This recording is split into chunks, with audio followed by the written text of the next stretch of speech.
BooBaes.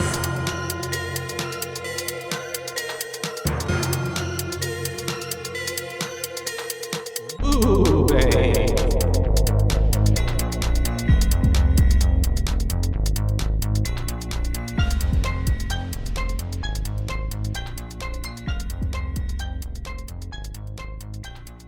Hi, Hello. it's us, It's us. the BooBaes. The BooBaes. Your bays. Your booze. We're back. We're back. We're back, baby. We didn't really go anywhere, but Yeah. I mean, we just disappeared for a week, here as we we are normally do. like a ghost. Yep. Like a Coming thief at in you the every night. Tuesday. I'm Caitlin. And I'm Joshua. Mm-hmm. And we're here to talk about some scary movies. We are. Scary movies that we love, you love, you hate, we hate. Ones that the popular opinion hate. Ones that Rotten Tomatoes hates. Yeah. What was it? 27? 27%. Let me tomato go back to that. rating. Metacritic, we got 38. Okay, I really hate this new Apple update. I can't tell what the fuck's going on my phone You're so lost. at all. Like It's okay. the web, you know how everything's Mhm. at the bottom now. I fucking hate it. Oh, it was a 26% on Rotten Tomatoes, 6.2 on IMDb, and 38% on Metacritic. But hey, you But know 85% of Google users did like this movie. and it's got a 6.2 out of 10, so that's not bad on that part. Yeah. Anyways, we're talking about As above, so, below. As below, so above. As blah blah. Esmeralda. I don't know. Hey, Notre Dame. Notre Dame. Hunchback Yeah. of Notre Dame. Good That's little what- call right there. And we are in Paris. We are. That's where this movie is taking place. Mm-hmm. I'm excited to talk about it. There's a lot to unpack with this. There's so much. many little Because, subtleties. it's also too like being a horror film, whatever. There's just a lot of like, we were kind of joking about it yesterday about like, this is almost like National Treasure, but horror film. Yes, yeah. And as I'm watching it again, I'm like, oh, you're so like, I'm getting so much National Treasure from Yeah, this. as I was Like, watching it every this morning, I was like, clue, oh yeah. every like her, yeah. Like, So when's Nick Cage gonna pop out? Where is Literally. he? Where's my man? One True it would be God. the only thing that would cement it. He would, if he played Nicholas Flamel, Oh my God. Really, they missed. reprises his role as Ghost Rider. There are so many opportunities there. Mhm. Little crossover. Yeah, they really missed an opportunity there. They should. Shout out to Nick. They should. John Eric Yeah, Dowdle. the director, right? The Dowdles. Yeah, they should have consulted us. Dowdle. When are these producers and directors gonna learn Winner, chicken. their dinner. lesson Yeah, I don't know. and talk to us? We'll see. We only have the best ideas here. We need to make a movie. We do. Okay, side note. Okay, we're getting distracted. All right, so BooBaes the movie. literally. It's just me awkwardly laughing at a camera. 'Cause I can't act. Oh, and I'm just like dropping mallets down streets. If anybody finds a mallet Down Austin on Avenue. please return to sender. It's me. Yep. We lost one. Okay. RIP. All right. Mallet So, down. As Above, So Below, a film released in 2014, Mm-hmm. directed by John Eric Dowdle, who did Dowdle. not talk to us about this before Yep. he did it. But you know what? Hey. And Drew Dowdle Drew- helped produced it. Oh yeah, that's right. There's Are they Dowdles. brothers? I don't know. Oh, maybe they're lovers. That's what I was hoping, but Mm. it's probably not. Yeah, this was 2014, so gays could still not marry at that time. Maybe they are gay though. Look at them. Caitlin. What? I'm just kidding. It's the way that everybody's gay to me. At least I hope He so. usually works with his brother, Aw, Drew okay. Dowdle. They That's awesome. literally do not look alike at all. What the fuck? Do They you look look so like- different. Do you look like your siblings? We'll see, Patty. Yeah, I've never seen your other brother. Breton and I look pretty damn similar. Oh yeah. Mm-hmm. We got a same face. Yeah. I look a lot like one of my sisters, but my other sister, I mean, we still favor, but she takes more for my mom's side of the family. Yeah, Patrick takes more from my mom. Um. Anyways, Back to the film. how do you compare to your siblings? Yeah, please People, let comment. us know. Leave it in the comments. Post your picture. Send it to us. We'd like to know. So today We got a little recap of, so essentially what's happening is we Yeah, are let's lay down the following, piece. huh? Sorry. Yeah, lay down the Oh, structure. I thought you said, hold on, wait. And I was like, oh, okay.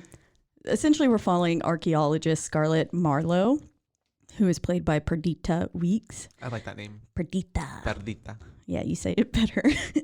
Has devoted her, she's essentially devoted her whole life to finding one of history's greatest treasures, Flamel's Philosopher's Stone. Nicholas Flamel. We got some alchemy in there. I was like, ooh, Harry Potter. Harry Potter. I was like, the Sorcerer's Stone? Pretty much. And actually, yes, because Flamel gifted that to Dumbledore, yeah. right? Yeah. Yeah. So according to legend, the artifact can grant eternal life and turn any metal into gold. When she learns that the stone is hidden underground in the catacombs of Paris, she assembles a crew to guide and document her historic mission. As they begin their descent, the team members have no way of knowing that they are essentially entering their own personal hell. Yeah. It is preying on their past and forcing them to like come to terms with their past. And so they're each haunted in their own, they're each haunted by their past. By their past. And it really comes out throughout the whole movie. Mm-hmm. And little subtleties, so very much so. Just everywhere. And so, yeah, basically we also start to with like Miss Scarlet. You already get a lot of backstory of how it's opening up. Well, there's an opening scene where she's finding the ruby or the red rose. It's the rose key. The rose key. And that's written in Aramaic, which is how our homeboy George comes in later. Yeah. So basically it starts off with her completing her dad's mission to find the stone. But in doing so, she had to find this rose key because it's going to help her translate and all the other clues that she needs to actually find like the Rosetta Stone. Yeah. Yeah. And so then after that, though, we skip to like they're opening up. It's like a found footage style type of film. And so it opens up with Benji, who is her cameraman. Slash, I guess just assistant. Something. Recording her, and it's almost like an interview or just kind of getting to know her. So you really get a lot of the backstory of like already like her father was searching for this stone, and he ultimately ended up killing himself. A few things going back though to the found footage scene that happens as she's finding that rose key. They're blowing up. They're demolishing this cave system, I guess is what it is. And so as she's going in there and as she's escaping and all of the like horror and the collapsing, just calamity, she sees her father hanging from a noose, which comes heavily into play later. So I think it's important to note that his body was there. And then she also said that the punishment for trespassing like this, wherever they were, it's like burial up to your neck in sand. And all I could think about was Scorpion King. I've never seen that movie. Oh, it's like I know what it is. Yeah, there's just like this one scene where the rock's buried up to his neck in sand. Yeah, and then he has to like bite these big ass fire ants off and shit. It's really dumb. I love it. That's because it's a spin-off from The Mummy, right? Yeah. Oh, The Rock. With The Rock. He's made such a career. He did. After the wrestling thing, you know? Like really came into his own. But I just love Scorpion King. And so it's such a trash movie. We all have those trash movies that we really like. Yeah. I have quite a few of them. And so so we're getting to like get to know her backstory. Miss Scarlet has 4 degrees? Essentially, she's for sure fluent in 4 languages and 2 dead ones. There we go. And she's got at least 3. It was like 3 degrees. It was something. I wrote Homegirl's got like 800 degrees. Yeah. Like essentially she's just a boss bitch. 98 degrees. Yes. Didn't we talk about Nick Lachey yesterday? Yes. But yeah. So you're really laying down the framework of like Scarlet is smart as fuck. Smart, but is also too like dedicated, like all of the degrees at least. I mean, it's not like rocket science or this or that. Like she has dedicated her life to continuing her father's work. And so everything is like her entire life is like coming to this moment. Yes. Everything she's worked for, everything her father has worked for. And instilled in her what she's learned. Unfolds in an hour and a half. 90 minutes. Yeah, the film is literally 93 minutes. But yeah, so we're getting to know that we found the rose key. So now she has to go find George. George, and he's fixing some clocks. Yeah, it's the way that I guess he what did she say? He's a clock fixer? He likes to break into places and fix things. Oh, Remember? Oh, that's sweet. Yeah, Yeah. I'm like, okay, yeah. Because she breaks into this church, old tower bell Bell tower. tower. Yeah. Oh, and so they're looking for George, and it's the way that like whenever he first sees her, he's just like, nope, whatever you want, I don't want to be a part of it. Yeah. Yeah, They got some history. there's some history there. We find in Turkey. They had some issues. Essentially, he ended up in a jail. And I think she just kind of dipped. Yeah, I guess she left him. Yeah. Because she said, I couldn't let the lead die. So I'm assuming like she just let him take one for the team as she was still trying to following whatever lead it was that was leading her to the rose key. Because that's what she was searching for, I guess, at that time. And so it's the way that like if I were also the cameraman, Benji, I'd be like, what the fuck? Like, you obviously, because he's telling her, like, George is telling Benji, like, stay away from her. Like, whatever you do not. And I'd be like, don't follow that's her. a red flag right there. This bitch will abandon you in a foreign country. And leave you in jail. And he's I'm like, sure, you left me in prison. She's like, I mean, it was more of a jail, not a prison. Like, she just brushes it off. Literally. I mean, I guess, thankfully, at least he seems to be fluent in quite a few different, at least in Aramaic, because that's what mainly comes into key here. Yeah. But and I feel like I imagine he probably took care of himself there. But and I'm sure like if there was a prequel, that's like what brought them together. Like I can see like she was in search of like some translator for this and that, but then they fell in love. But then she left him in jail. And then she left him and never returned his calls. This running theme for her. Yeah, she don't pick up the phone. Oops. Until she gets the hill. Yep. And so we was that the chair? That was the microphone. And so essentially she tells him like, yo, I found the rose key, and he's like, what? You did? Okay. And so now he's like, oh God, as much as I hate this bitch, yeah, he's like, I gotta. She's got her little hooks in me, and he's like, I gotta fucking know. I gotta know. And so he talks with. There's some jealousy going on as he talks with the museum curator. That's right. And they were. Well, I think it was even before. Beautiful. Maybe wasn't it even before though? From both of them, because it was whenever she was like, I found it, and he's like, well, who'd you go with? Did you go by yourself? Who was with you? Oh yeah, and I felt like that was more of a like you shared that moment with another person and not me. I could see that. What? And then on her end, whenever he's speaking with her, she's like, she's really beautiful, and Benji's like, yeah, she's got great legs. Yeah. I was like, okay. And she's like, oh, how do you know her? Yeah, and trying to be subtle. And it's his like face expression when he's like, work circles. Yeah, like professional circles. Like professional fucks. Yeah. Excuse me. And so they get okay, bud. You get around. They get into the museum. She left him in jail. She has no like. Yeah, he can go fuck who. And you didn't return his calls, girl. Literally. He can fuck whoever. And so we get into the museum that this curator or whoever let them into. She said 10 minutes. 10 minutes to look at Nicholas Flamel's tombstone. Or his tombstone that he carved himself. Yeah. And so it's under her belief that he left clues on there to find this philosopher's stone. We got to get the back of the what's the what's that map? What's that thing that we it's like which one? The Declaration of Independence. Oh yes, so here National Treasure. We got to get the back with the lemon, with the lime, fire. It's the way that I'm like. Whenever right before this happened, I'm just thinking like, I just know they're about to pull some lime out, some invisible ink shit, and I'm just like, it's the way that have we not found another way to hide fucking maps on backs of things? Like, nope, we got to do it like that. And also too, it's the way that there was. She's like, oh, we just need some everyday cleaning supplies, and there was literally a tray. Cleaning cart right there. Cart just right there next to her. Yeah, like where was the custodian who was right? Yeah, where did they go? They just dipped. They said, "Here, I'll leave this. I know that this cart's gonna come in handy." Sitting in the restroom watching YouTube on company time, probably. Anyways, they realize on the back of this, so he's helping her translate it, and they've got this big old puzzle, essentially, all these clues and stuff that they're having to decipher. And they're seeing like, oh, he's carrying something on his back. And so that's why they decide to pull it off the wall.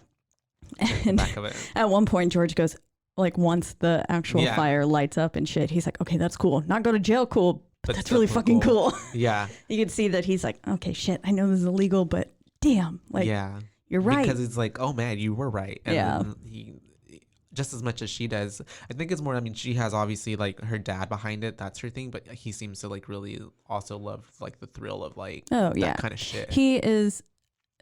I mean, they're both like history buffs. Yeah. Little nerds, which is great. That's awesome. Great pairing, especially for this movie. Yes. And so they get so passionate when they are like looking through what that inscription said, and they're going through and deciphering each bit.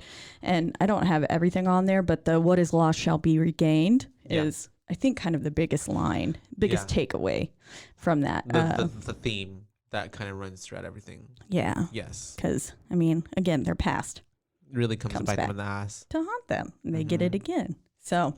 It's the way that everybody, well, not everybody, I guess, but a lot of these, like, the characters have, like trauma, like some sort of trauma or some secret or something unresolved, like issues. I mean, we all do, right? But I mean, like these people had like some fucked up stuff, like, and it's very sad events. And it's just so funny that they all like end up being the ones together. You know what I mean? It's very convenient for the plot. Yeah, very, very much so.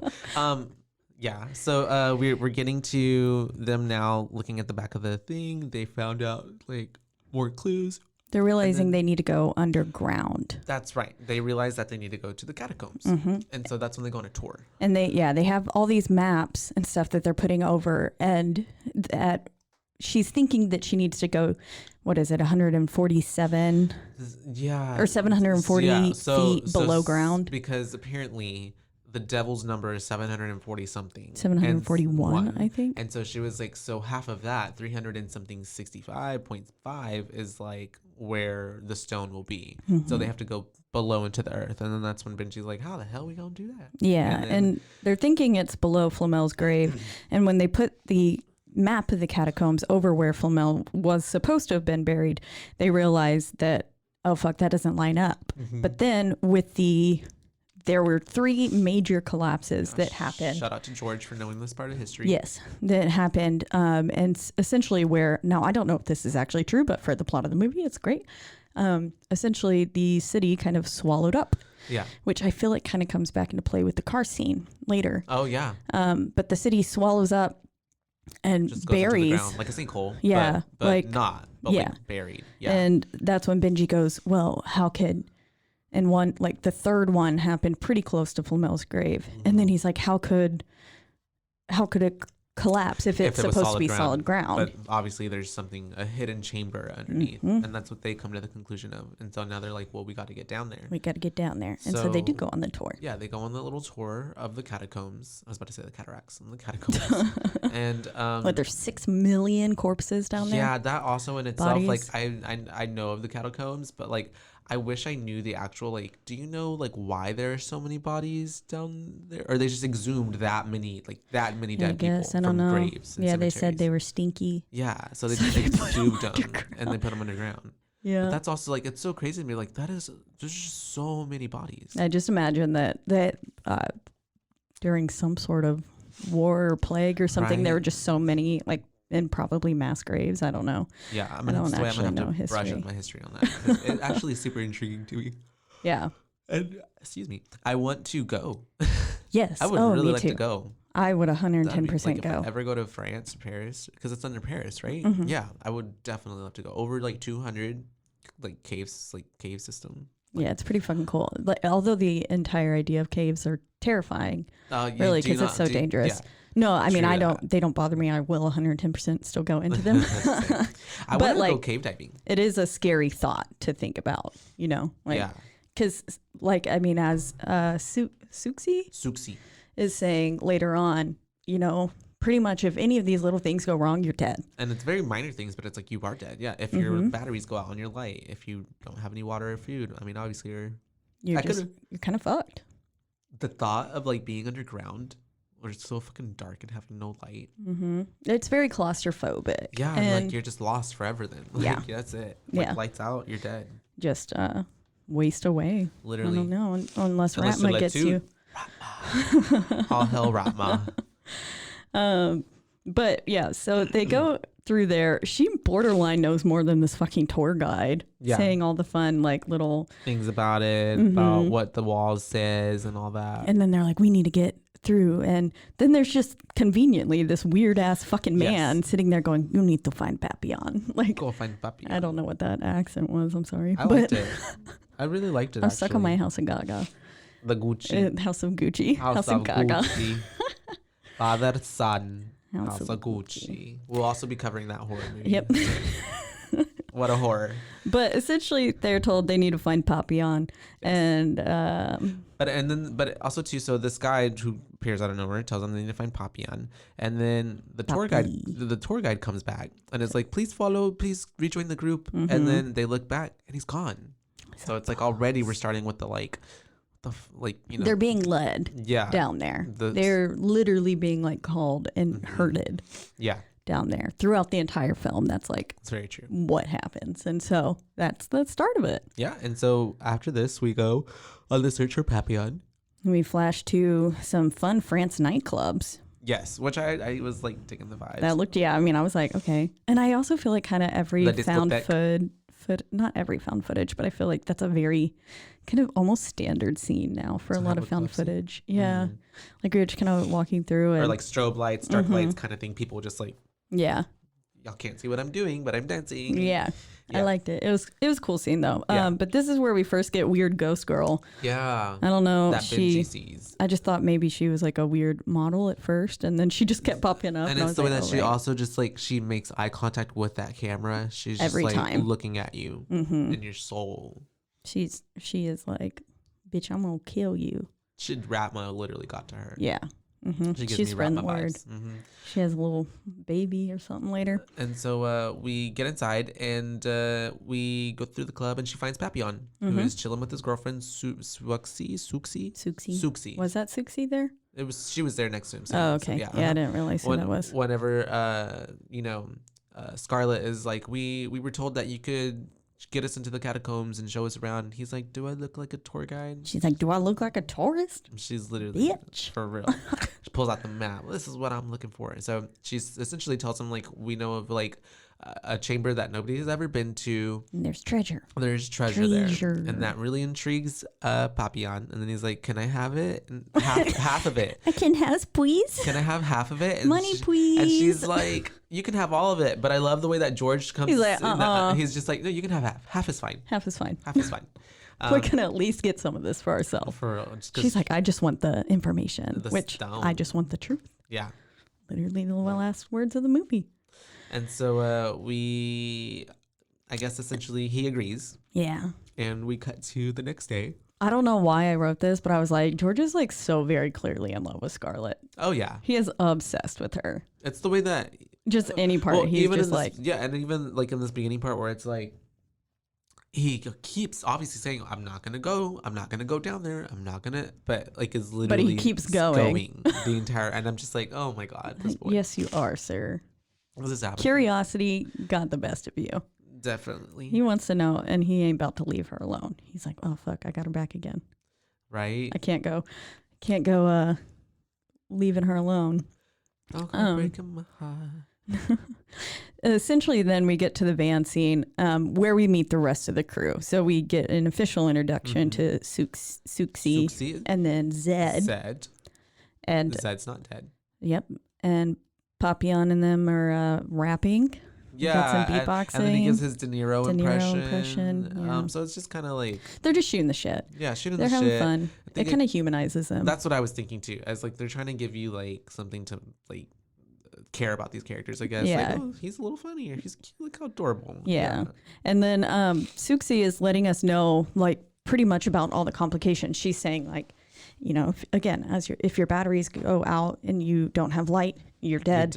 If you lose your food, you're dead. If you get injured, you're dead. Yeah. Like no matter what. Benji's like, is it dangerous? Dead. And she's like, heck yeah.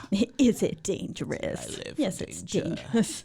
And so it's the way that they're getting all their gear up. They're kind of all meeting each other situation. And then They are not discreet about going underground. No, not. It's the way they're like, we have to do this quick. If the police see us, we'll all be in big trouble. And it's the way that in the mid daylight, just like you're going underground. The time doesn't matter. Pulling back a fence, like, oh, that is true, right? When did they have done that at night? Yeah, that is Now that I think about it, they were ready. And the way that Poppy's like standing, I'm gonna call him Poppy. Yeah, Poppy. He's just standing there like at the fence, like he looks so shady. Yeah, his like little eyes. He's like looking around. Like, you next. I mean, obviously, y'all look like y'all are up to no good. Yeah, and they all have backpacks on. Yeah, like someone clearly ended up reporting them.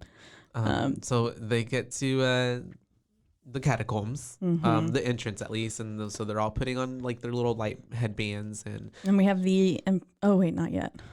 And so it's at that point where even Benji is still like, I'm not going down there. I'm just gonna take you as far as like, George. Sorry, my bad, George. I'm just gonna only go so far. But they end up going into the little entrance to the catacombs, and they're like, we're gonna go through this little hole right here. Yeah. So they're in a railway, a train tunnel. Yeah, is where they are, and we get the important scene of Papillon tagging his name on the wall because that does come into play a little bit at the beginning. Yes.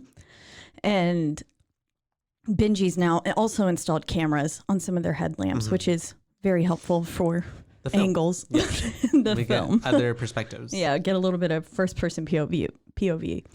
But yes, they found this little tiny hole and they're like, are you fucking kidding me? Yeah. Like this is where we're going down? Well, okay. Yeah. Okay. Yeah, especially, was it Benji or someone? I remember one of them was just like, what? Yeah, I think it was Benji. Yeah. Benji the whole time is kind of like, are you fucking kidding me? Are you fucking kidding me? Yeah. Like, oh yeah, especially here in a minute. And so, it's the way that they're about to go down the hole, and then Papillon, right? He gets fucking sacked, and that's that was like a football tackle. And he was like, boom. Yeah, and it's also a jump scare, so it's kind of like. Because out of nowhere, all of a sudden, there's just chaos. Literally. And that happens a lot through the film, actually. And so he gets sacked, and then everybody's like, go through the hole, get away, because they're trying to get away from those police officers. And then it forces George to go underground with them. Because George ain't going back to jail. If he's going to do a lot of things, but he's not going back to jail. Yeah. And he's now underground, and we figure out why he is not a fan of being in a cave. Yes, that's right. And it's because... And it's the way that, like, Scarlett's a horrible fucking friend. Yeah. Like, just come on, it's fine. It's fine. So and he's got some serious trauma. His little brother drowned in a cave when he was younger. Yeah, well, then he was with him, so he shares that experience, that trauma, but he's the one that made it out alive. So I'm sure there's, like, so much... There's got to be so much guilt. Survivor guilt, like, just trauma. He just says, like... my little brother died, like, waiting for me to come back. And, like, that's not his fault. Like, I mean, he was pinned. Yeah. From what it sounds like. And I don't... Yeah. It's sad. It definitely not his fault. Yeah, and it's also... But I can understand how he and that's why I'm just, like, himself. also thinking, I'm like, Scarlett's, like, you damn hoe. Like, what? Like, are you kidding me? You knew that's all some, of like, this. Serious trauma. Yeah, and it's like, because it's, like...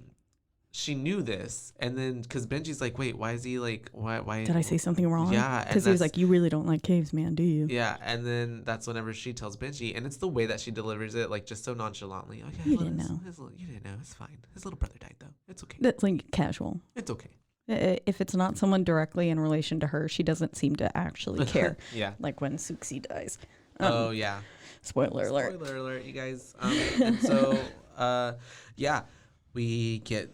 More. George is freaking out, rightfully so. George is, not having a good time. He's not having fun. He's having like a panic attack, essentially. Yeah. And then mild. Yeah. They're like, he's definitely like hyperventilating and stuff. And then they start going into the cave. Yep. There's no choice, only to go further. So they go down. They're walking for a bit, right? Yeah, they're walking for a good amount of time. They see Papillon's signature. That's right. His little tag. Classic Pop. Yep. He's like, pop, pop. He smacks the wall. And then he just like casually goes like, hot candles. Means people are down here. Oh, yeah, that's right. Yeah. And they walk past those women, right? Yes. Which was super... The weird chanting, singing. And I think that's the ghost girl. Yeah, she was the lead girl. Yes. Leading them. But and so like Their obviously eyes are like painted red. they're all ghosts, right? It's or like a dead. cult. They're all Yeah. dead. There's no way that that's just random people. They're just like Or maybe they're just actual people, like they're cultists, yeah. Yeah, and they're Actual- like trying to lead people into hell. Maybe, and they're It getting could be. eternal life. But it's I the don't way that know. I'm just like, how are we like? That is so terrifying to think of, going into a cave system that you think like, oh, I'm alone, but then you get there, there's like some other fucking like, There's like 6 people there, and they're doing some weird shit. yeah, some ritualistic Weird. like Because it was like this weird chanting that turned into like some very like almost dissonance, but then not singing. Like, yeah. because it actually sounded really cool. It just was terrifying. Yeah, like, I it's mean, just if I that was very, experiencing like, it, Gregorian chant. Yeah, like, yeah. Mm-hmm. it was interesting. And we're ghost girls there. And it's the way that like, yeah, Pop is just like, oh yeah, there's some Happens weird every day. There's some weird people down here. Don't mind them. It's Yeah. okay. They won't mess with us. Casual. And so, they're going further. Remind me again, is this like So they get to the point where essentially, they have to decide which way to go, right? Uh-huh. Yeah. It's option 1 is crawl over bones, Mhm. or option 2 is go through bad tunnel that has been boarded Deemed, up yeah. and deemed evil. Yeah. And Papillon says like that tunnel is bad, like that tunnel is evil, like bad, like people go in that tunnel. And People don't who go return. in that tunnel don't come out. Yeah, and that's when we get the little story, which comes. It's important because that's when he's like, they have a friend who was called Letut, right? What's his name? Letut. Letaupe. Letut. Letut. Letaupe. Sorry. Which literally translates to the mole. The mole, yeah, because they're like, we had this friend, he was the mole, and he basically lived down here, and he would knew every nook and cranny of that place, but he didn't know or never went down that because he evil knew it was evil. corridor or whatever. Yeah, and so, but then one day he just had to go, and they people I think were pressuring him is kind of what it probably felt like. He said like people kept saying, well, you have to. And yeah, so he went, and then he was never seen again. Yep. And for like 2 years, this motherfucker has been supposedly been missing. And so that comes into play really, really heavily here in a minute. Mm-hmm. And so they're kind of, Scarlet and Poppy are having a little bit of like a, dispute about like, well, we're going to go this way or I'm going to go that way. And so like ultimately they decide to follow Papillon down the Bone tunnel. That's not the evil tunnel. Yeah. Somehow that's better. Benji not about it. Benji's not about it. He's like I gotta climb up do these not want to do bones. this. No. And Which- I mean, it's very tight. Like, there's not that much space. The way he said you have to crawl over it so you don't get cut by the bones. by the bones. And I was like, I didn't know bones could cut you like that. I imagine they're pretty They're strong, huh? right? I mean, they keep us up right all the time. Yeah. And if they was a little splintered or something, I imagine that shit could cut you. Oof. Yeah.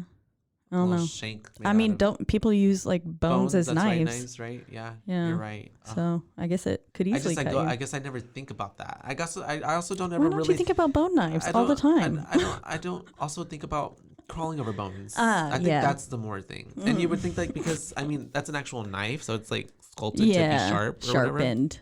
And these are literally just like femurs and like There's a bunch of tibias femurs. and arms. And I didn't legs. see many hip bones. Yeah, no, not a lot of skulls and femurs. Mike, did they put your hip bone in there? He said yes. And so yeah, they're climbing over these bones. They're all kind of getting through it, and then Zed's a dick, and he plays that that's little right. trick on him. that like he's getting taken by something. Or Yeah, something then he's got like, him. I'm just fucking with y'all, And which like Benji's didn't the help main poor one who's like, Benji. that is not cool, man. Yeah, And so they're going through it, and poor Benji. I mean, he already did not want to do it, but he gets not that he gets caught, but like it starts collapsing. well, no, he does get caught. So the way that okay. he moved his body, that essentially he kind of like scooped the bones up Yeah. too far, and that's why Scarlet is telling him to move backwards, so Yeah. that way he can flatten out the bones again. So essentially, he did get Okay. caught, but then it also does start collapsing. Yes. And as he's stuck, just the weird happens so singing fast. comes back. Yeah. And Benji starts like hyperventilating, and he's like, "Tell them to shut the fuck up! Like, why are they singing?" He's just not having it. It's not his day. And he says like something bit him and That's right. stuff, Oh yeah. which has got to be like terrifying. So because he was the last person, Yeah. going So it's through. like, nothing should be behind me, or nothing should be. Yeah, and then As- hearing that as- singing coming from behind you and not being able to see what's happening back there, Yeah. terrifying. would you be? I'm a middle person. I would always think of like I gotta have 2 people ahead of me, 2 people behind me. I'm not gonna be the first person. I'm not gonna be the last person. Like where would you place yourself? When I go hiking and everything, I'm always the first person. The first person. Yeah, I like to see. But then like also like with snakes, if you're hiking and stuff, the first person like wakes it up, disturbs it. The second person gets bit. The bite. See, I hate. So I sacrifice everyone else. You know what? Okay, Scarlett. Get behind me. So I usually. Yeah, if I ever go hiking with someone, I'm probably first, and I hate being first secretly. And so sometimes I'm like, no, you go ahead, you go and lead, because they walk into the spider webs first. That's true. I hate fucking spider webs. Yeah. I hate. We just need to get you a little torch. Something. To burn them all up. A machete, a bone knife. Yep, Christmas. A bone knife. There we go. Anyways, Benji's stuck. The tunnel does start collapsing, and they are forced very quickly through to the other end, which ends up being where they started crawling in at. Exactly, that's right. Yeah. And so that's when they're like, Papillon especially is like, this is not right. Like, it's not how it should have gone. Obviously, because he's been through it before. And essentially, to me, it feels like the tunnels are changing. Yeah. Like Harry Potter, once again, we're getting the staircase. Everything's changing. And so, things are being manipulated around them. And like forcing their hand, essentially. To where they want to go, where they're being led to, yes. They're forced to go into the evil tunnel. The evil tunnel. And also, too, I think that scene also set up for what comes into play later. Scarlett, George, and Benji's already, like, mistrust of Papillon, like, of, like, you said you knew, but you really don't know where you're going or this or that. And then they get into the tunnel and they see Poppy's tag on the wall. And then they're like, you fucking what the liar. fuck? You said you've never gone down here. And he's like, I haven't. Like, I've never been here. Yeah. And so, it's what George says, like, it just so people are just randomly spray painting your name on the wall. Yeah. Okay. Like, they don't believe it. They weren't having his shit. And then right in these moments where they're like trying to figure this out, that's whenever the ring, right? Yes, the phone starts ringing. And I wrote, like, I remember the first time that I heard that scene and like watched it, I was like, what the fuck? Yeah. Like, No, at that time too, I would be like, I'm out. Yeah. No, like nothing is worth. Because then they like tried to kind of explain it away. Like there were some phone lines. The telephone lines used to run down here. And then they were like, but in the 50s, they took them all out. Or the 70s or something. Yeah. And so there's no way that could have been happening. It's the way that he finishes that line and then the phone rings. And it's like perfect timing. And it's also... it is literally calling them into the tunnel. Oh, I didn't think about it that way, but it is calling them. It really is. I like the placement of how like that line that he delivered and then like the phone rings. Also, I didn't mention earlier, but there's when they were at the bell tower and George first fixed those bells and he's talking to her and they're looking out in the crowd. The bell stops like belling right as he delivers his last line to her, and I just like the way that like in that scene I just like the way that sound production made that work. I don't know. So back to this over here, they go down and they're following the telephone ring and they see a phone, right? No, not yet. They've not found it. The piano. Yeah, so they get to a little plaque, and this is where the collapses come back into play. Yes. And he goes, this is where one of the collapses happened, and where they were kind of talking, and he was like, literally hundreds of people fell to their death right here, right where we're standing, and then 50 more, the people who went to rescue them, all disappeared as well. So essentially, there should just be a fuck ton of bodies down there, which I guess, I mean, there are, but like, do you think they're all ghosts or demons? Maybe. Or like, I mean, that's just crazy to think about too. Like a whole ass, like imagine you're just minding your business and then dead. Just, yes. Or just in the ground. And maybe if you don't die that instantly, like you're then just there suffering underground in the dark. That's crazy. So scary. Yeah.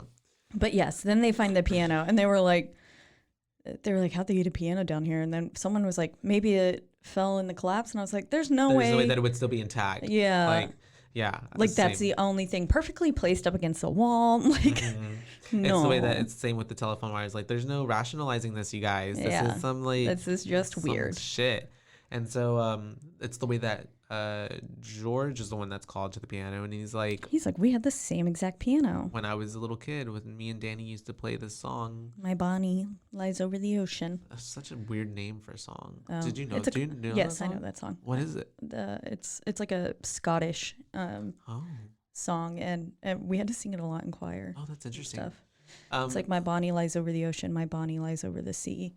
And that's where the A4 key comes in, because he's like, we had the same one. We could never finish the song because the A4 key was fucked up. And I was like, well, this one gonna be fucked up too. And sure enough, he plays the little song, little do do do do do do do do, and then da da da da da bop bop bop.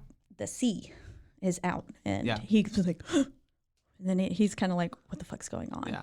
And I was like, yeah, that's some real fucking trippy shit. Yeah. At that point, I would have been like, no. And so the past is they're dropping them. Little clues that their past is coming back to haunt them. Just constantly these little things are being sprinkled in. Mm-hmm. Yeah. And then the phone rings again. That's right. Scarlett bolts. Scarlett's like, I'm going to go answer this goddamn phone. Yeah. She runs off. She does. Everyone's like, what the? Scarlett does that a couple times later too. Yeah.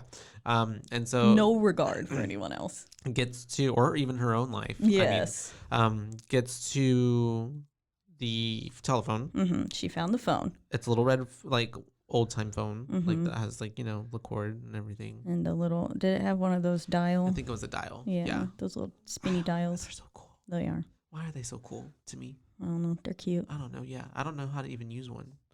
You gotta go to the number and then you wind it back each time. And you go. That's so much work. It is a lot of work. Oh my gosh. I was trying to call As compared to like when you're dying back then and trying to call someone to like save your life. But fuck. Like imagine, like I can only imagine like doing like the wrong number would be such a fucking. I put 912. What do you do? Just like and then go again? Like that's so crazy. I guess so.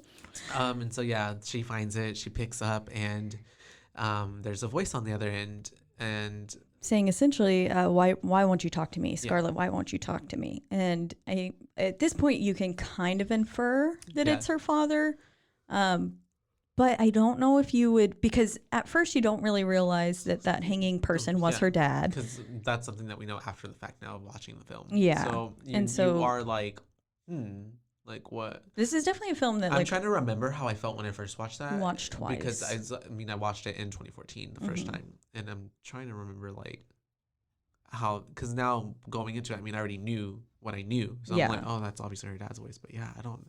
But regardless, if you're just fucking answering a phone in a cave system underneath where there should be no phones, and you just hear someone saying, why won't you fucking talk to me? Like and you hear your name. That's like that's why fucking creepy as fuck. Does someone or something know your name? That's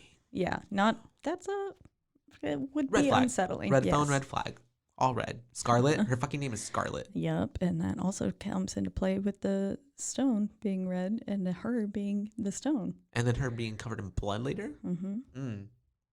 So, anyways. Think about that. Oh, yeah. Yeah. I wrote that note down.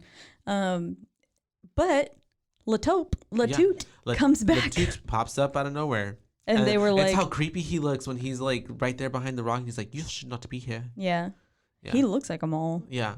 Like, and this was the part that really, I was like, this reminds me of Ratma in 94. Yeah. And his eyes were like, they gave him like the big black contacts, like, you right? Because they were like They looked way dilated because he's been underground. And he's seeing all the light. Nocturnal and stuff. That's true.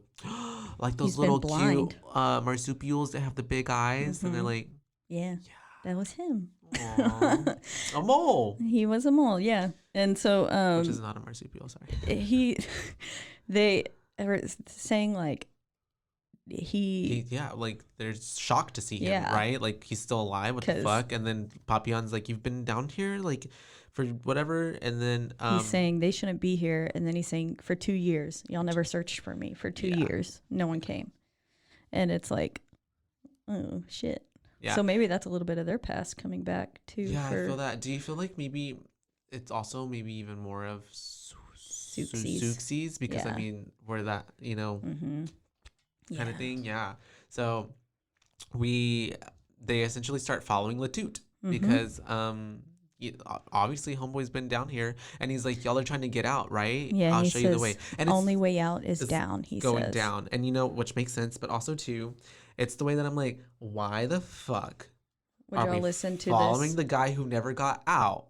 Yeah. About how to get out. Yeah, exactly. Like, it doesn't the logic sense. Is not there. Also, no way homeboy could have been alive for 2 years. Yeah, obviously there's he is not normal. He is either a ghost or a demon or being used by a demon. Like, that's just no longer his body. It's just the shell kind of thing. So essentially he leads them to that little opening and is like, we have to go down to go. And essentially it looks like a well. Yeah, it's a well, basically. Like a little chute, and he's saying like they have to go down. And I mean, they throw a little rock, they hear it hit the bottom, and then we can get down. Yeah, so they set up their equipment. Thankfully they had equipment, and they have these ropes that they use to start climbing down. And rappel down, yeah. And then Benji, we get a little bit of foreshadowing into his death. Yes. And he falls down the well. While still holding on to the rope. So his hands get fucked. This is the way his that clip breaks. His what? His little clip. No, I'm kidding. Oh, his clit. It broke. His clit got broken. It smashed. R.I.P. And so, it's the way that, man, I can't imagine the feeling. I've never done that before. Have you had like ropes like cut your hand like that? No, because I am terrible at climbing ropes. Like at the end when Scarlett has to like go all the way up that rope by herself, I was like, I could never. Oh. I could literally never do that. Yeah, also, we never had like gym class or anything where they made us climb ropes. Like how they do in movies and films and TV shows. Also, that has to have been like so dangerous. You're like letting a kid climb to the ceiling. What if they let go and fell? Yeah, that sounds like a head injury or death about to happen. Yeah, like broken bones. How did the school not have more lawsuits? I don't know. And so they rappel down. What's his name? Benji falls almost. Was George already? George was still in the middle of it, right? Still trying to get down. He basically falls onto George's head. Yeah.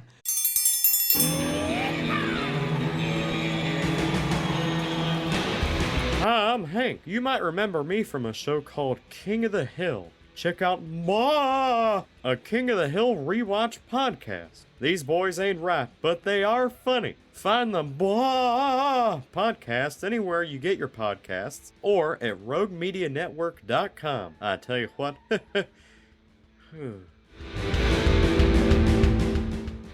And then thankfully that's what saves him in that moment. And then shout out to George. Yeah. And then they finally get to the bottom, and then it's kind of like this open chamber room. And they are having to crawl over some sort of like it's like a little water system. That's right.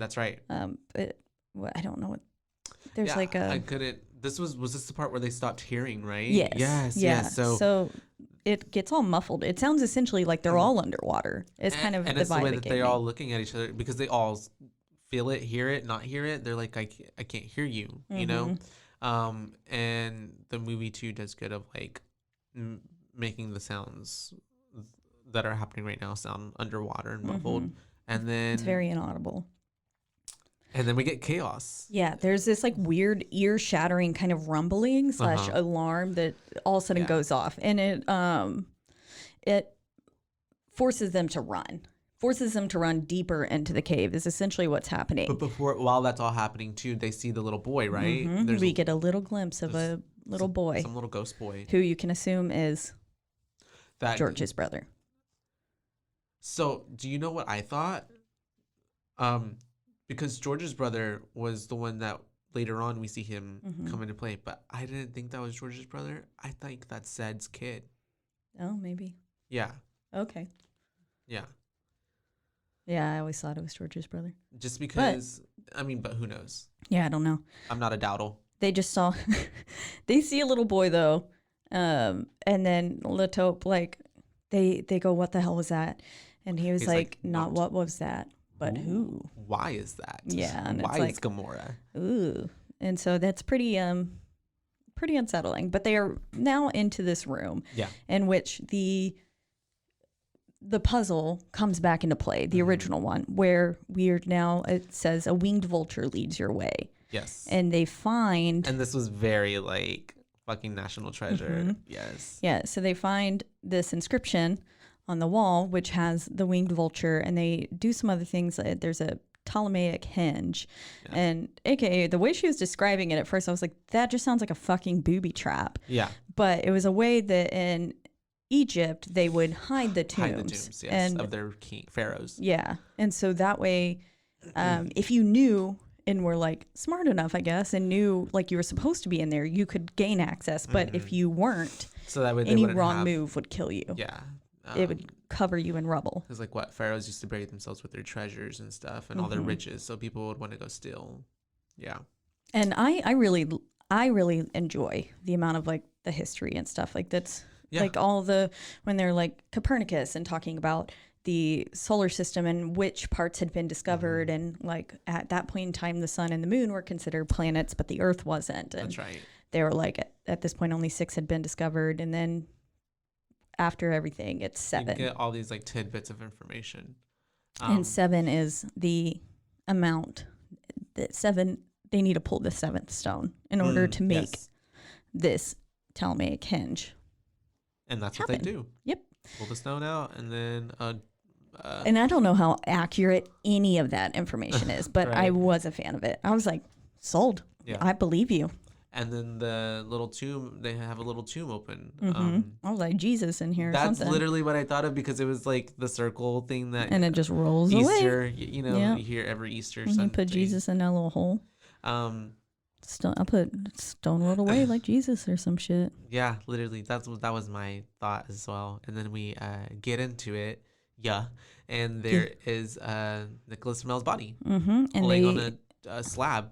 And perfectly preserved. Yeah, like I mean, he's dead, but it's like and has been for 700 years. There's no rotting or like anything. Like I mean, he don't look alive, but he don't look. He looks dead. a little gray. Yeah, but he's not rotted. He needs some like glow drops or something a little bit. on his little Fenty Beauty. Just a little what is highlight Glossier. Glossier, yeah. Glossier, my bad. Glossier, I'm learning.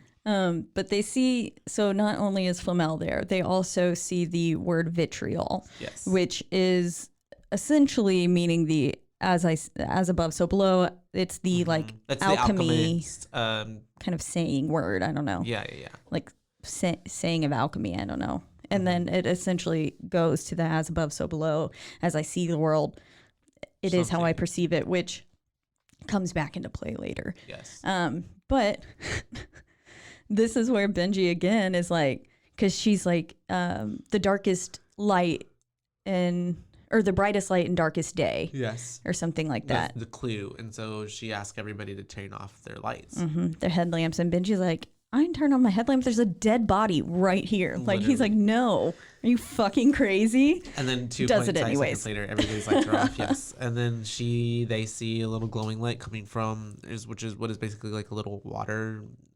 Like a little pocket. I don't even know, like a puddle basically, but not. And so, it was like a dug. It was purposely made. Yeah. It was dug out. There was water on it. And then, they see this glowing light coming from the bottom, so she starts pulling out rocks with Papillon. And then it's the way at this point too where I was like, Scarlet just be taken off and like, I'm gonna go, and they're like, no, but, and like 3 seconds later she's already in the water. You get the scene because you don't know where it leads to. You could be underwater the whole time and just die. Literally, I'm like, you don't know how much air you need to have. You don't know like where. Hopefully she can hold her breath for 3 minutes like Deep House lady. Deep House girl. I guess she can, because she gets through. Yeah. I don't think it's that long of a swim. No. And so they get to the other side, and it's everybody comes in, and it's a room that has treasures behind a bar. Yes. What would you call that? Like a it almost looks like a jail cell. Think of a jail cell, but filled with treasures. And so we're in Gringotts now. We're in Gringotts, literally all the callbacks. And so Bellatrix's vault. And so and then what's her name? Scarlet and George see what is it? Like a mural? I would say it's essentially a mural inscriptions. The love between the sun. The love between the sky and the earth. There we go. Yes. And so the birth of the sun, and how they were pushed apart and could only touch by the tips of their toes and their fingers. hands. Yeah. And so every day she gives birth to the son, and then at night swallows him back up. I liked that.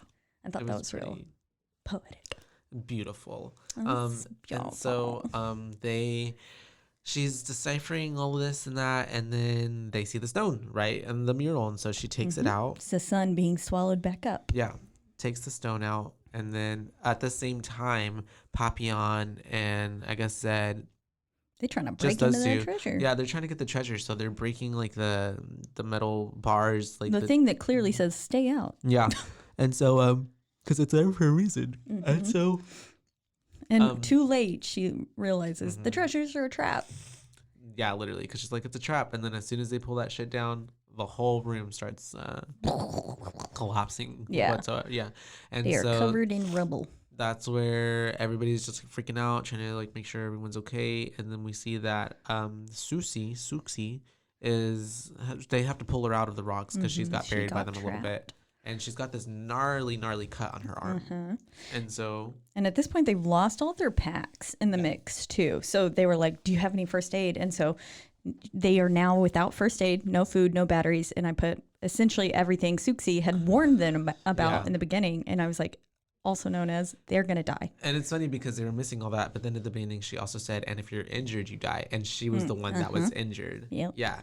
So it really called it back. Like there's so many little callbacks just throughout this. And it's the way that you do have to watch it as many times as I did. Because it's like, oh, I didn't even like.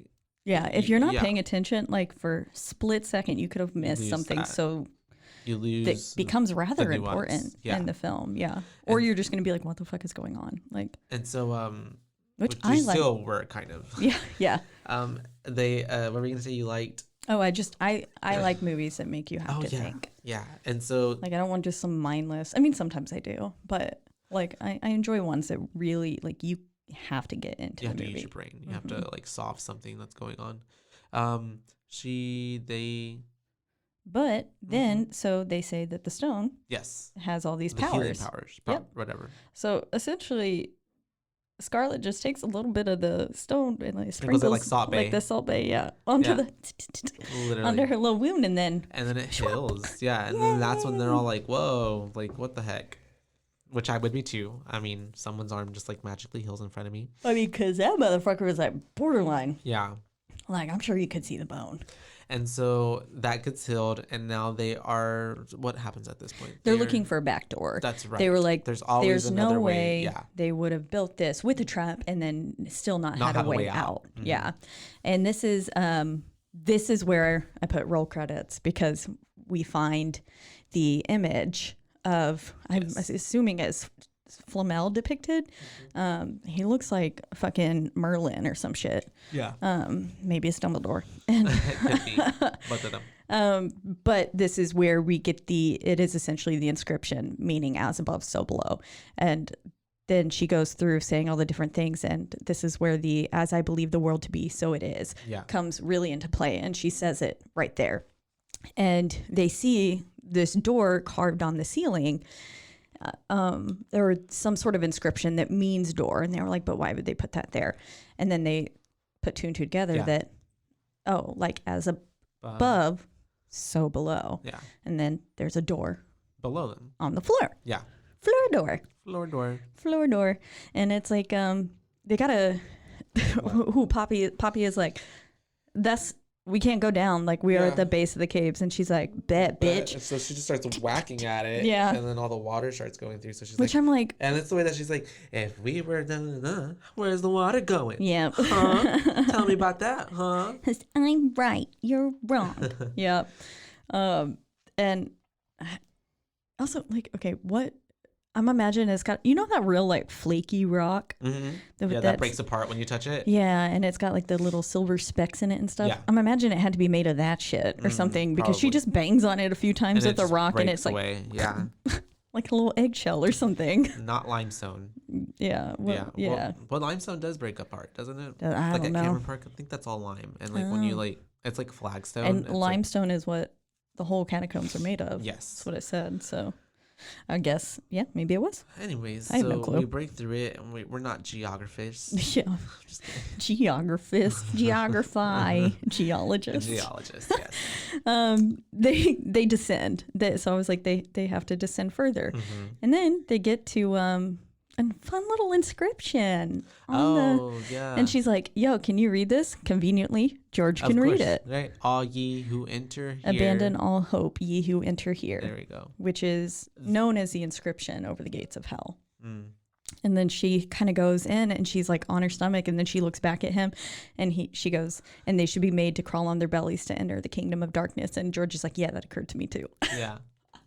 Like, can y'all just fuck already? For real. Yeah, they were like, I mean, high key, they were getting off on this info. Yeah. Oh, yeah.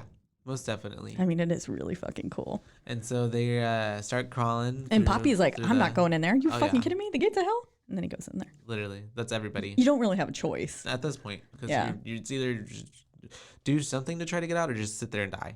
You know? Exactly. And so they're crawling through. And at this point, they get through, and it's the same room. Yes, but that's now right. everything is upside flipped. down. Yes, everything's flipped. Oh, and did we mention earlier that we lost Latope in the rubble? Oh, no, we didn't mention it. So Latope went bye-bye. Went bye-bye. Yeah, he's no longer with him. Gone. But was he ever really with him, though? Dun, dun, dun. We're about to find out. And so it's the way that they get into the room, and it's the complete opposite of where they were before. That little treasure room. So that's whenever Scarlett starts noticing that, like, oh, it's a reflection of what we were just in. A mirror. Everything is upside down. And I love here Poppy asks, he goes, are we dead? Yeah. And I was like, nah, yeah, but you will be. And Scarlett's like, no, we're not dead. And so that's when she has but like that, I felt like it was a very legitimate question. Yeah. Like, this is some sort of afterlife? Because it's fucking weird. Yeah. Like, is this how everyone is led to hell or something? And yeah. And so wild. She realizes that they have to go back the same way, like, you know, essentially that they had gone in. So, you know, it's basically reverse what happened just a while ago when they got to the treasure room. She goes and they dive underneath and they swim back. And this scene, something's in the water with them. Yeah, because you can't tell what. I couldn't tell what. No, yeah. This is the scene where it's like they all like... It seems like something was like sucking them in, like a water vortex. And I'm like, what's happening? And there's like some screeching, and then the camera's just kind of glitching a bit. It's like cutting black for a second. And then they emerge and they're all there. And it's like, oh, okay. Okay, we all good? Okay, we good. Are we dead? And then, they end back up in Flamel's tomb area, but it's the way that he is crusted. Like, he seems more like he's been dead as opposed to just like recently tapped out. Yeah. And then we get a pan to Latoop. Right? Latoop is just sitting there, head down. Just being weird as fuck. And so... And that's the way I wrote, like, how the hell would he have gotten there? Yeah, literally. Like, how? And it's the way that none of them are even like, well... They're just like, oh, Latope, we need to help him. Yeah. And it's like... And so that's when Susie... Be more afraid. Yeah, is walking up to him, trying to be like, you know, it's okay. Like, you know, hi. Hello. And he does the ultimate thank you. Can I give you my card? Yeah, right. Can I give you my card, Ratma? Yeah, I'm going to leave my card right here. Just give me a call. And so, it's the way that I think I was like looking down on my phone when this part happened, but it just happened so fast because he just like lunges at her. And he motherfucker grabs her head. And just starts bashing her into the ground. My favorite. And it's the way that like Homeboy in a matter of like at least 15 seconds, like murdered her just by like bashing her head. Smashed her head, I think 3 times onto the ground, and her face was fucked. And it's the way she kind of looked gray almost immediately. I don't know. And this is where we find out that the stone can't bring back the dead. Yeah, it can heal, but if you're still alive. But it can't bring back the dead, and she was dead very fast. And then the tube just kind of okay, bye. Just kind of yeets out of there. They're just like, okay, bye. Okay, and nobody's like, where'd he go?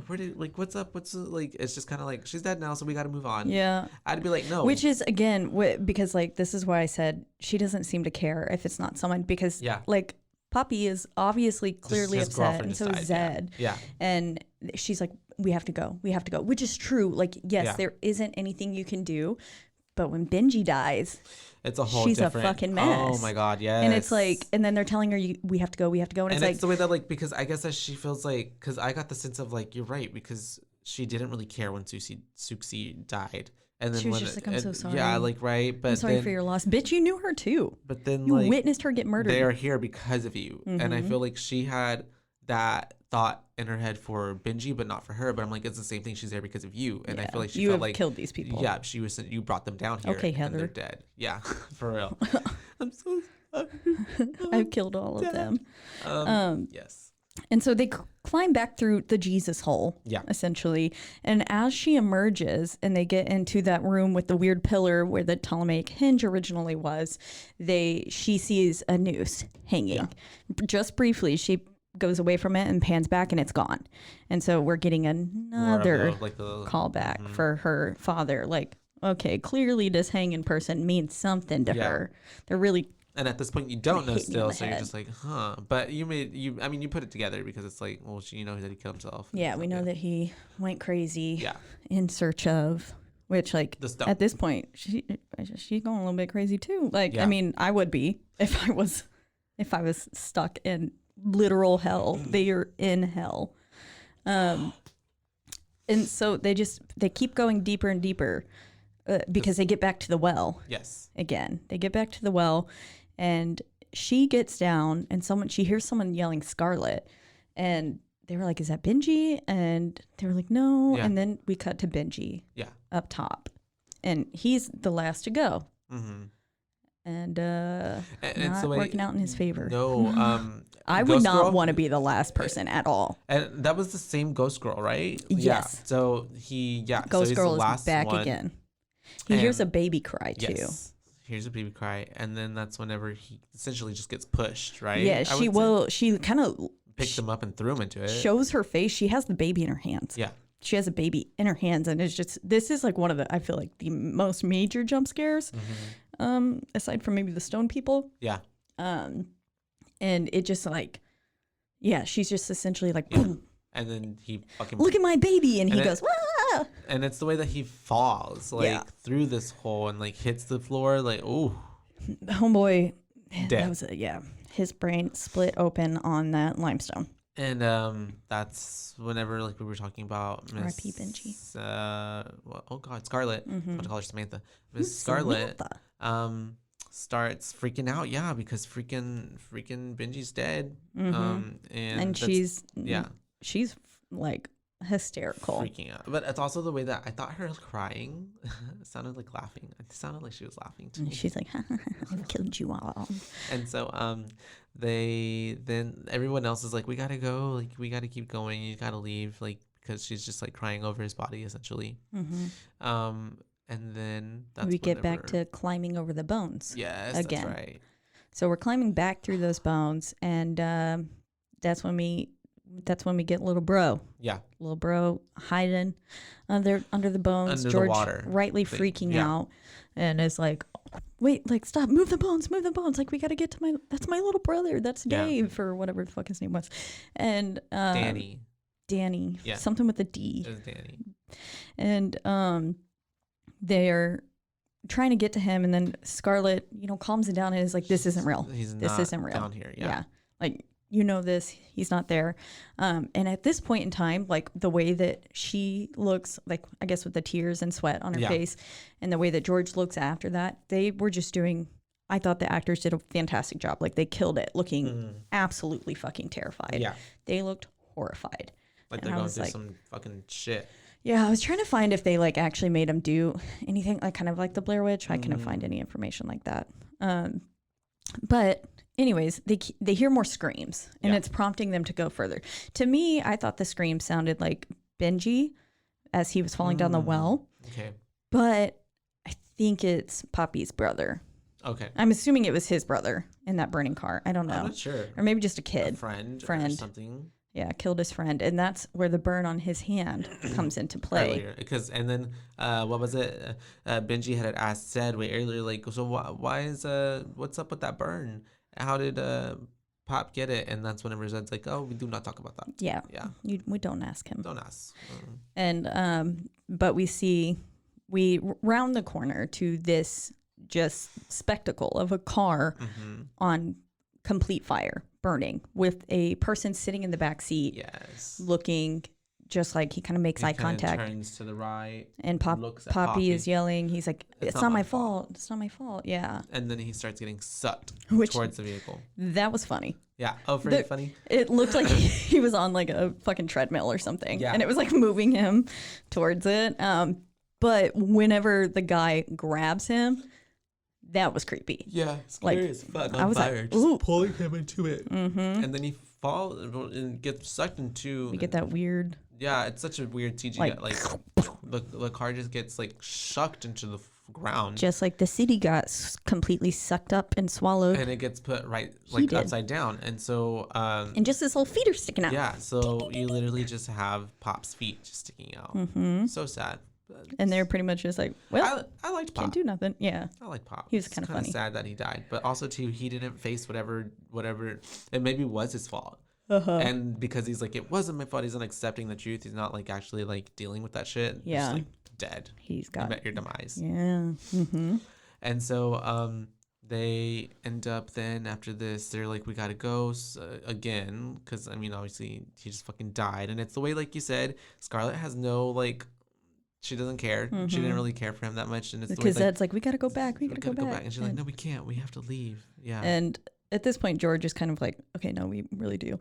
And they're running down that kind of hallway. They see that weird cloaked creature. Oh my God, that scared me. Mm-hmm. Not scared me, but like I was like, oh, this is creepy. It's like, ooh, yeah. Fuck. Because it's just this like hooded creature. Yeah.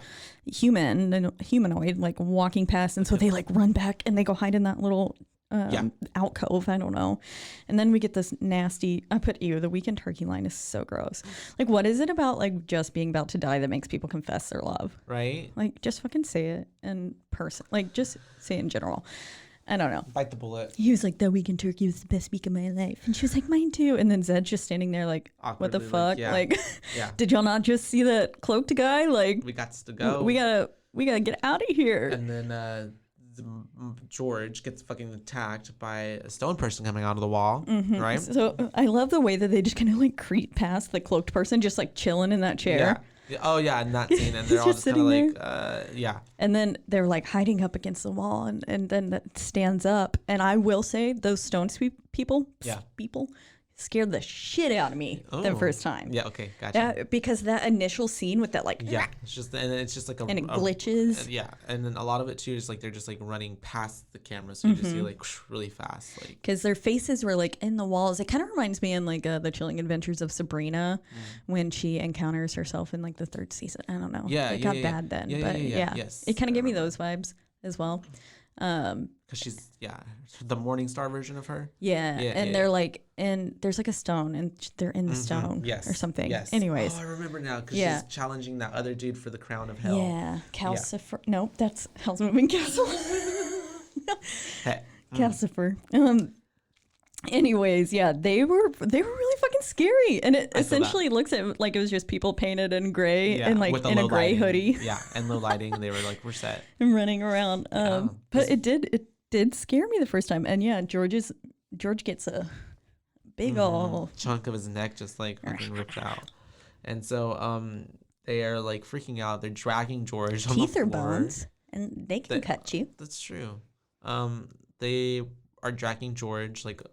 On the like literally dragging him and running and pulling him. Right?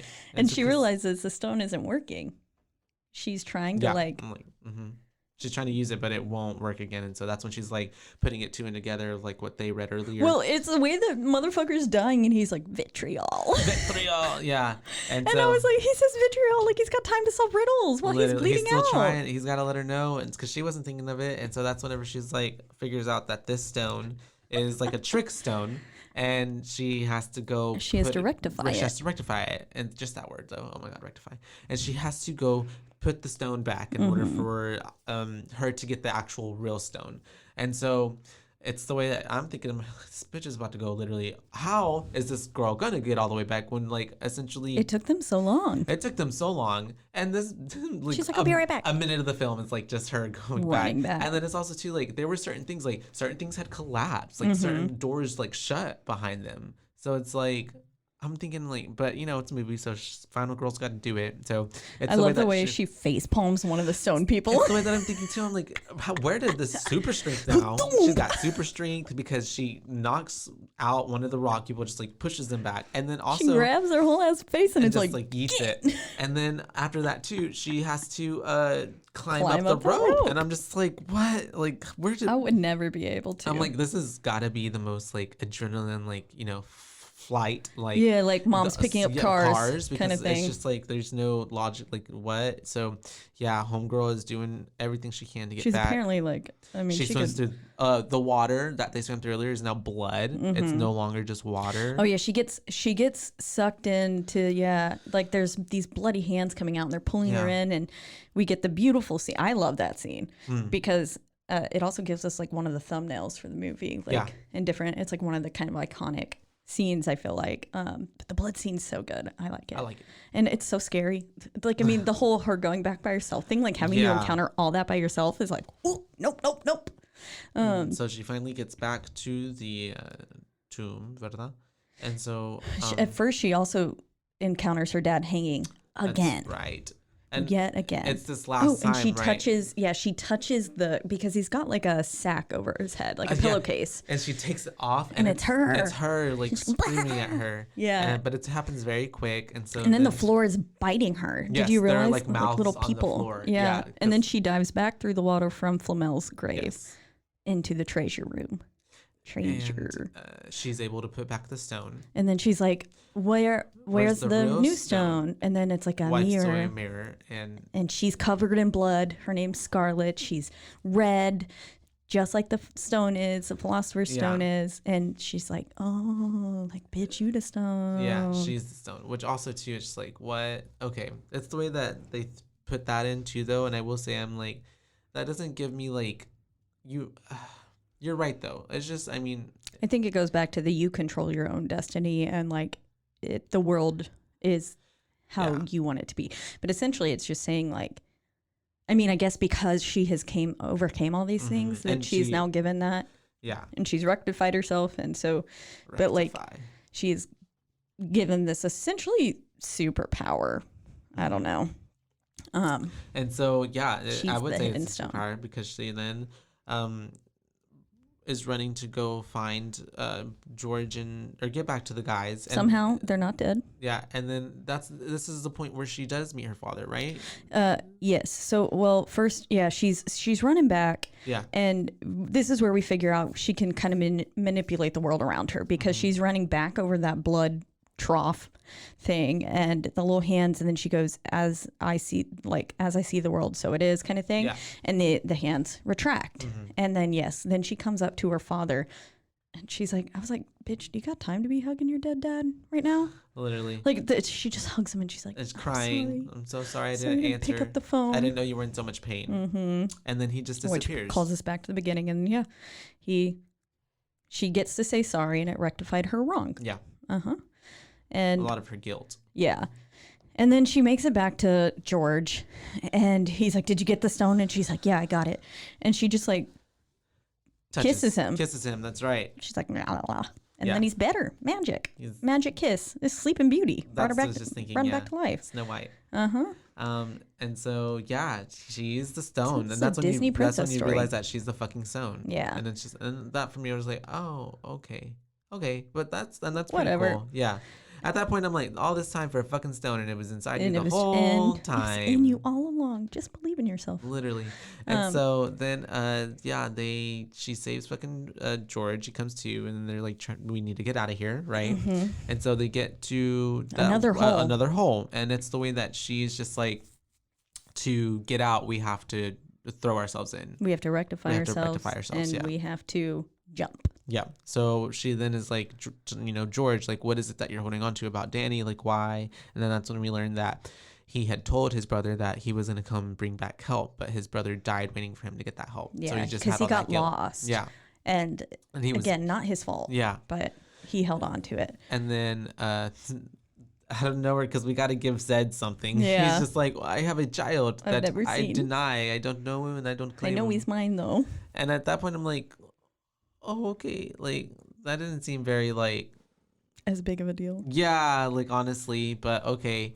Whatever. But and then I'm also too like, why weren't no children like coming in and attacking you the whole time, or where were your demons at? But so that happens, and then they both like they all see the light or whatever. They rectify themselves, and then they jump. They jump, and it's like essentially, I get the vibe that like hell is they're literally like being transported through a portal, like hell is spitting them out. And it's just like blah. That's a good way to see it. And they are put into this room. They survive this fall miraculously. Yeah. It's like, yeah. Gives me like Spy Kids vibes. What I said when I was watching it. Spy Kids 2. I love watch streams and they're just falling there forever. And then they look up. Oh. Yeah, literally. Yeah. Well, I'd say about 3 hours now. Wow. And hey, that movie too, because it's got basically an alchemist. Yeah. Oh, wow. The parallels. And so, yeah, we get to the bottom and that's when they're like, Zed's like freaking out because like there's nothing. They're still there. They're just in a hole now. That's when they realize that there's a little door or a manhole below them. So I really liked how and it made sense. Like this is probably my favorite part of the whole movie.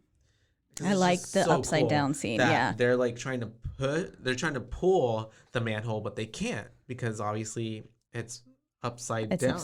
Yeah. So then they have the. And she barely like pushes it, and then she's like, "Oh, the light." Yeah. So then they push it down. And they move it to the side, and that's when you realize like it's the way that it's filmed. Like I'm just like it makes so good, and then it makes you feel like if they go through it, they're just gonna like fall to the sky. Like yeah, but the way they climb out and everything, oh, it's so good. Yeah, they're in this upside down, and it's a mirror. Yeah, it's really cool. Which then in turn makes me wonder. Are they in like an alternate universe? That's what I was thinking too. Oh my god, yeah, that's what I was thinking. Wow. That they're in the opposite world, basically. Kind of itches hell. Yeah, and so what if they really were dead? They never made it out. That fall killed them. It could have. Who knows? Because we don't get much explanation after this, so they get out, and it's the way that like they all hug. Yeah, and it's like silence, and it's the way that Zed is just dips. Peace out. Don't y'all ever fucking call me again. I never want to see you. Literally just dips out. And then she hugs George. And okay, each time that she hugs him, she has her like butt pushed back so far. I don't know why. She needs to learn how to hug better though. Like put your hips into it, girl. All I could do was look at her feet. Her feet were so fucking dirty. They were nasty, covered in blood, barefoot. Like when they all lose their shoes, I don't know, because when Poppy gets I guess hell doesn't have like shoes, no pants, none of it. So no shoes, no shirt. No problem. No, right. And then then we get a roll of credits. It cuts back to that beginning interview. Yes, that's right. And he's like, "Why are you doing this?" And she's like, "Well, I don't want money, right, or whatever." Yeah, she goes, "I just want to find the truth," or "I just want to find this." And then he goes, "You just want to find the truth?" And she was like, "Yeah, I want the truth." Cuts. I love that ending. Aside from Zed just dipping. Yeah. But I mean, I probably would be like, no, you have literally brought me to hell and back. I do not want to see you. Like, I need a week. Yeah. At least. Like, fuck off. If we ever do talk. Yeah. Let's pretend this never happened. Right. Great. But I need to disassociate and go have a drink. Yes. And maybe go say hi to your kid. Yeah, that too. Would be. Oh, man. I love it. All right. So, what, Caitlin? Is it time? I think it is. Is it time to run? Time. Have you rectified yourself? I have. I'm rectifying myself right now. What is that? That sounds nasty. So I am going to give this movie a solid 3 boos. 3 boos? 3 boos for me. I think for me, it was like as above, so below. Like, like so above, not average. Like it was just like I liked it. I like that there's thought behind it, and also looking up more details about it. Like apparently the film is like following Dante's Inferno, like the nine circles of hell kind of situation, and what you have to get through. Because in that too, you have to go further down. You have to go all the way through hell to get out of hell. So I like it. I thought it was very There's thoughtful. a lot of thought. Yeah, I thought it was very thoughtful. And it's like we said, it's the national treasure of horror movies. And I'm a whore for National Treasure. Me too. So I am a fan. Whenever they played it in history class, I was like, same. bet. And everybody else is like, heads down. And I'm National Treasure again. And I'm like, yeah, get that Declaration of Independence, Book of bitch. Secrets. Yeah. Yes. Love it. Do you know why daylight savings time is because Ben Franklin. Yeah. Yeah. I love those movies. That little Liberty Bell. Love it. No. 3. Yeah, that's good. 3. I love this film, as I made it very clear. I think it's so fun. It has a bit of a slow burn at first, and a lot of subtleties you have to be paying attention to until shit just absolutely explodes in the end. Just like, Taking of Deborah Logan, just like The Blair Witch. Like, a lot of these I am films, a fan of all of that. They build up. And so, I love it. I'm between a 4 and a 4.5 for me. I really do like this movie a lot. I don't know. If you give it a 4.5, it would give us an average of 4. 4.5 it is then. Yay. And overall from your BooBaes, we give this movie a 4 rating for Boo. Yeah. We did have one response on that we wanted to read. Yeah, from Instagram. Essentially, her name's Zoe. She's gonna be my sister-in-law. Oh, shout out to very Zoe, soon. the sister-in-law. But she gives it 5 boos. 5 boos. She liked it quite a bit. And then Mike said, yeah, this movie pretty creepy. Pretty creepy. Yeah. He's a fan. But yeah, so let us know how you thought, like what you thought of this movie. If you liked it, if you hated it. Comment, let us know. Please tell us what you think. We enjoy the feedback. Yeah, we do. Yeah. And as always, we are in the lovely Rogue Media Studio Networks. They take good care of us. They make us sound pretty. They do. Pretty. And we also go listen and check out all the other podcasts that are on this network as well. Lots of great podcasts on this network. There's literally something for everyone, or anything, or even just like finding something that you weren't even thinking that you would be into. Yes. So many things. And make sure that you listen to us wherever you can find your podcasts. And you can find us, on most of the platforms, biggest ones being Apple, iTunes, Spotify, all that stuff. Yep. And if you are listening on there, please don't forget to rate, review, and subscribe. Yes. It really helps us get ahead. And then if you would like your comments and thoughts about films to be read on the podcast, you can follow us at exactly one social media platform, being Instagram. At BooBaes Podcast. That's right. BAE. Yes. Not babes. No babes. We are the babes. That's right. That's right. And once again, I've had so much fun. Yes. It's the way that I've watched this movie like at least 5 times this week. Gotta take it all in. It was like half one time, fell asleep, half another time, watched it again because it wasn't good enough, and I was like, but then I was drunk, and so then last night I tried to start it, and I was like, I am trashed. Same. I have no clue what's going on. Oh my gosh. So, anyways, why have I been so and trashed sad all this stuff. week? Sad stuff had to happen. But, oh my gosh. Oh well, R.I.P. R.I.P. And like bye, we always say, bye, bays. Bye, bays.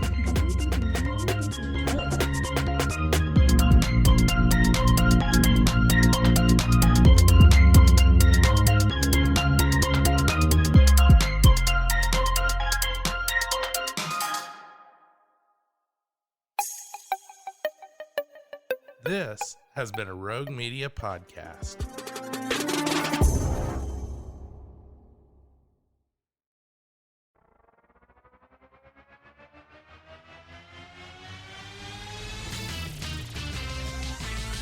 Frozen, heroes. Gonna tell you about frozen heroes. Gonna tell you about. Hey, I'm Zach. And I'm Mike. And we have a fantastic new podcast to tell you about. Bros, Foes, and Heroes. It's the two of us looking into the world of comics, breaking down some characters that you may have never heard of, and some that are just absolutely ridiculous. Yeah, so Zach comes up with a character each time, and I go into it just completely blind. I don't know who this person is or what their abilities are or anything, and basically I guess we kind of go over their origin story and just some of the ridiculous stuff that maybe, especially Golden Age stuff. Oh, Golden Age stuff is always the best, and we will make sure to highlight all of the shenanigans and just absolute weirdness of everything. Yeah, that's right. So subscribe today and follow us on Instagram at Bros Foes Heroes. And if you don't, I know where you live. Not really, but please subscribe.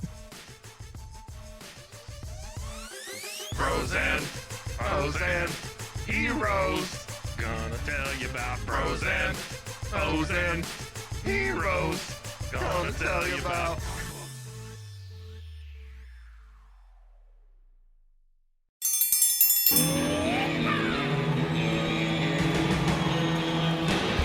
Hi, I'm Hank. You might remember me from a show called King of the Hill. Check out a King of the Hill rewatch podcast. These boys ain't right, but they are funny. Find the podcast anywhere you get your podcasts or at roguemedianetwork.com. I tell you what.